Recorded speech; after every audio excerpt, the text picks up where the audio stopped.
Bismillahirrahmanirrahim. Assalamualaikum warahmatullahi wabarakatuh.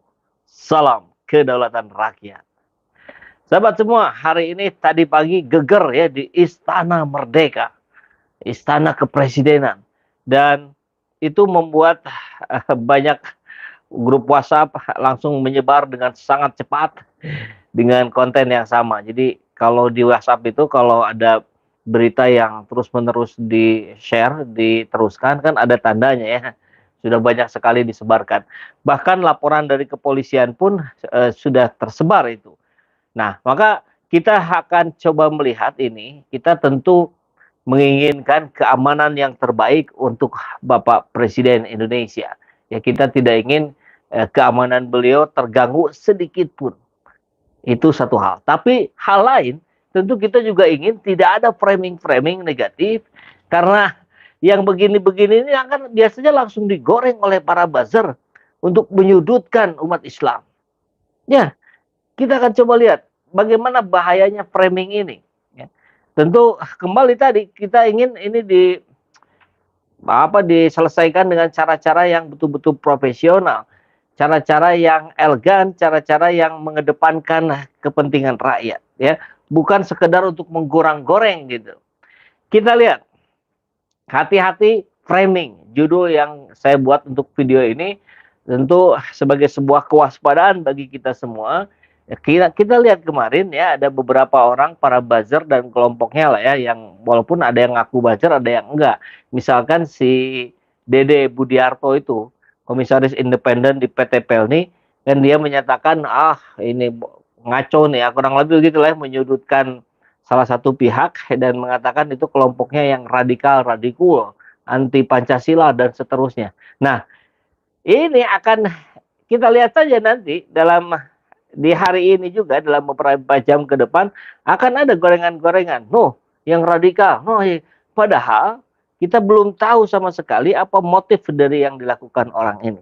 Apakah betul orang ini bermaksud untuk mencelakai presiden, ataukah sekedar untuk membuat framing tadi, framing bahwa orang yang bercadar gitu kan, orang yang menunjukkan identitas salah satu agama itu adalah orang yang berbahaya.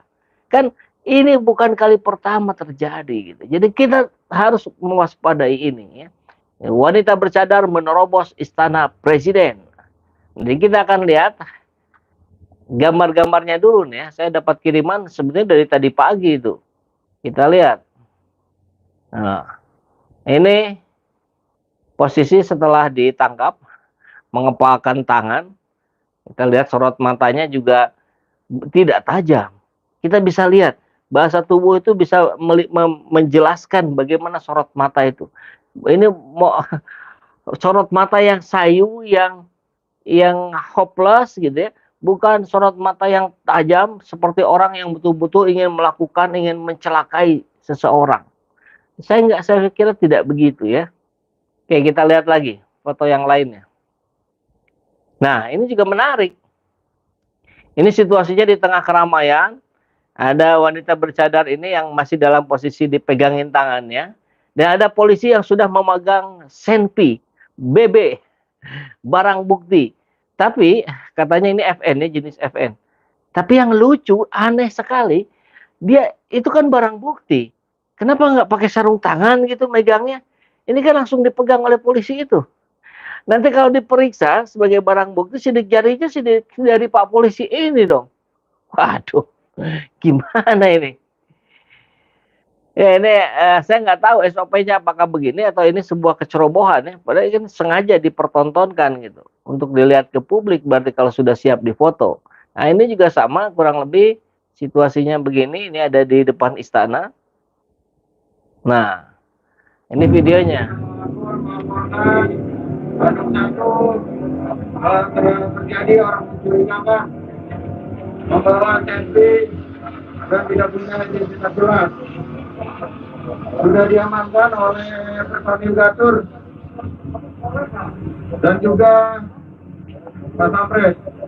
Polisi Nono Ambon, izin bantuannya Nono Ambon. Ya, oke. Kita lihat ya. Ini video pendek saya kira kalau bentuknya masih dari kepolisian untuk sebagai bahan laporan. Memang ada juga dari sudut yang lain.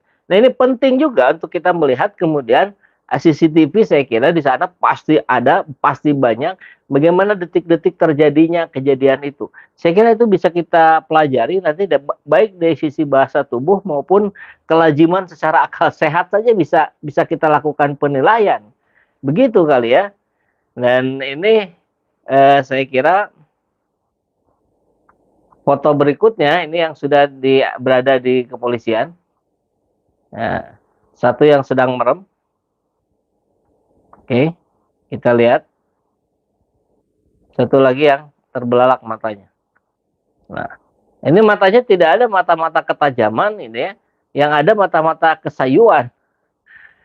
Jadi saya tidak bermaksud untuk membuat penilaian ini benar atau tidak, karena tadi juga di awal saya sudah bilang bahwa ketika ini dikatakan benar, maka eh, sebuah langkah yang dilakukan oleh kepolisian tentu itu patut kita acungi jempol, patut kita apresiasi, tetapi di sisi lain juga ada kecerobohan tadi ya. Saya nggak tahu nih ceroboh apa memang SOP-nya begitu. Barang bukti katanya kan menodongkan pistol ke pas pampres, tapi kemudian pistolnya direbut, kemudian tetap dipegang gitu. Nanti kan akan menghilangkan sidik jari dong sebagai alat bukti. Ini pertanyaan rakyat jelata saja ya.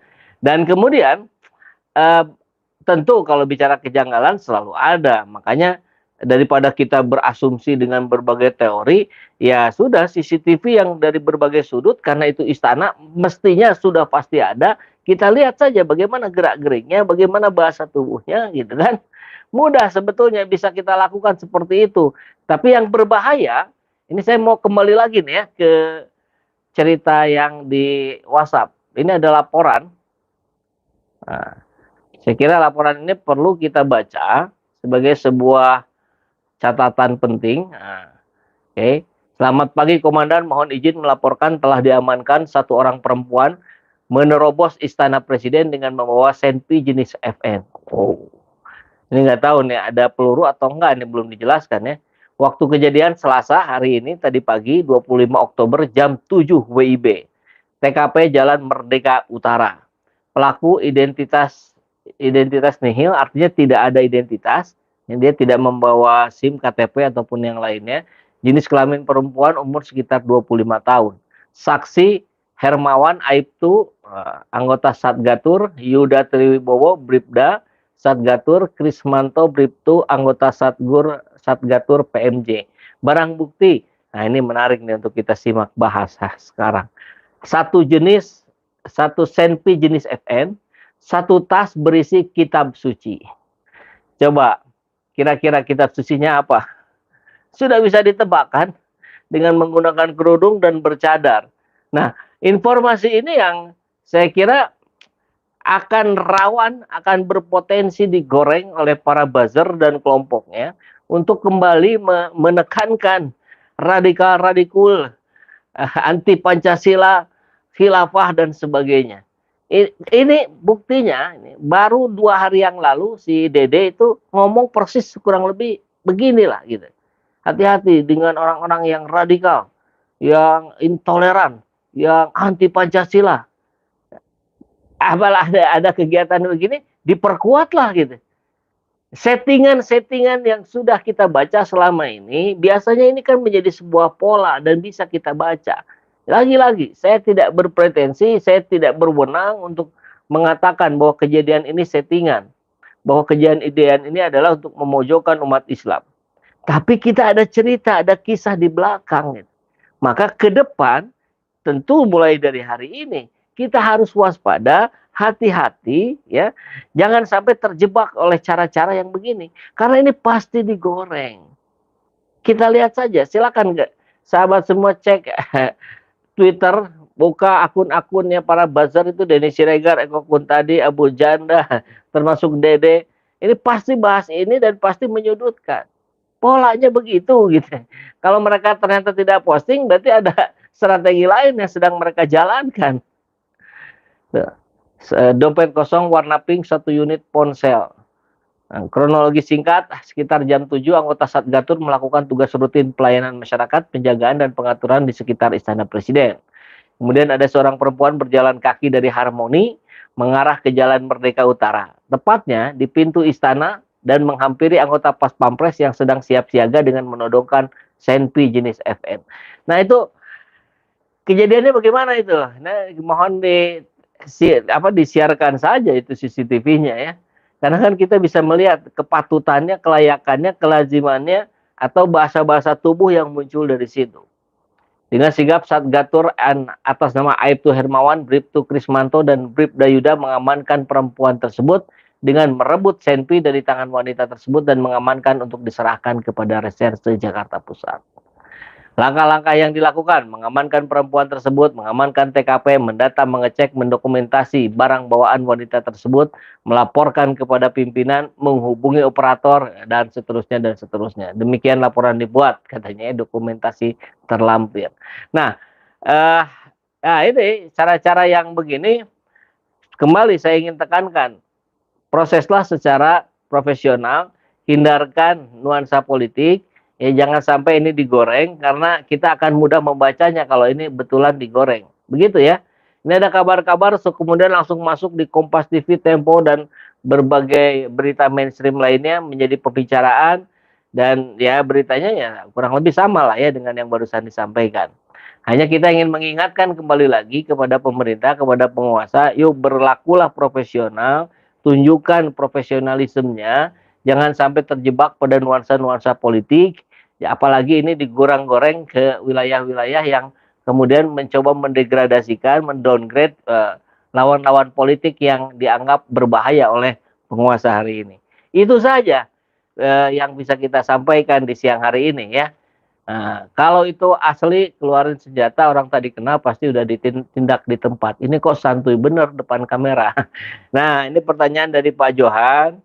Drama ini Bang, udah di set. Nah, ini pendapat dari rakyat jelata, dari netizen. Silakan dijelaskan saja ya. Nah, sudah digoreng para buzzer Bang SJ. Postingan si Eko Kun tadi. Oh, tuh kan betul ya. Sudah langsung digoreng pasti ini. Nanti berikutnya kita bahas tuh ya si komen-komen si Eko Kun tadi CS itu kayak gimana. Kita harus luruskan narasi-narasi yang bisa mendowngrade, memojokkan umat Islam. Umat Islam di Indonesia ini mayoritas. Tapi kok seperti yang diobok-obok, seperti yang disudutkan, seperti yang layaknya menjadi minoritas.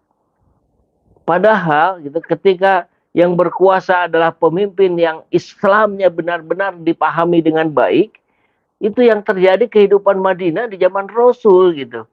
Bagaimana umat-umat lain pun dilindungi. Kehidupan harmoni antar umat beragama gitu. Nah, ini gitu kita berkuasa tapi seperti kita yang diobok-obok. Ya, Pak Polisi tetap harus menindak siapapun. Mungkin saja dia juga memang berniat jahat. Mungkin saja dia sebenarnya tidak berjilbab gitu kan. Mungkin saja dia mendapat pengaruh-pengaruh yang salah tentang konsep-konsep beragama, tentang jihad dan seterusnya. Itu berbagai kemungkinan ada. Tapi ingat sekali lagi, jangan yang disudutkan adalah kelompok-kelompok tertentu. Karena kelompok tertentu yang biasa disudutkan, anggaplah misalkan kelompoknya Habib Rizik Syihab. Itu nggak ada radikalnya sedikit pun. Justru Pak Habib Rizik membuat sebuah tesis penelitian tentang Pancasila yang menguatkan sendi-sendi kita bernegara dan berbangsa di negeri ini.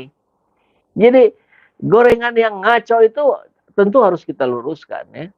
Itu mah gerombolan itu juga. Kalau memang berbahaya kenapa nggak diringkus? Polisi kok santai saja. Oke, ini lagi-lagi ya harus direspon nanti ya. Telenovela seperti penusukan Wiranto, drama sudah dimulai. Dekat pemilu jualan radikal-radikul. Lagu lama ini, settingan murahan, nggak bakal laku. Tuh kan, sandiwara kelompok Sambo. Pasti nggak percaya untuk nutupin ijazah palsu. Sandiwara apalagi? Waduh. Oke. Ya, saya kira apa yang disampaikan oleh sahabat-sahabat semua di kolom komentar ini mewakili para isi hati, pikiran netizen di seluruh Indonesia. Saya yakin begitu. Tinggal polisi sekarang kan sedang diuji juga kepercayaannya dari rakyat gitu kan. Konon kemarin katanya sudah berada pada titik nadir. Kalau betul sedang berada pada titik nadir, yuk polisi sekarang saatnya naik lagi, tingkatkan kepercayaan kepada rakyat kepadamu dengan menunjukkan kinerja-kinerja kerja-kerja yang profesional, yang bisa dilepaskan dari kepentingan-kepentingan politik, apalagi rezim, apalagi oligarki. Berlaku sajalah profesional. Begitu saya kira. Saya kira kita semua sepakat ya. Baik, terima kasih atas komen-komennya. Kita akan lanjutkan, kita akan bahas si Ekofun tadi nanti ya, kalau saya nemu tweetannya. Jaga fisik, jaga akal sehat, jaga stamina moral kita ya. Salam kedaulatan rakyat. Assalamualaikum warahmatullahi wabarakatuh.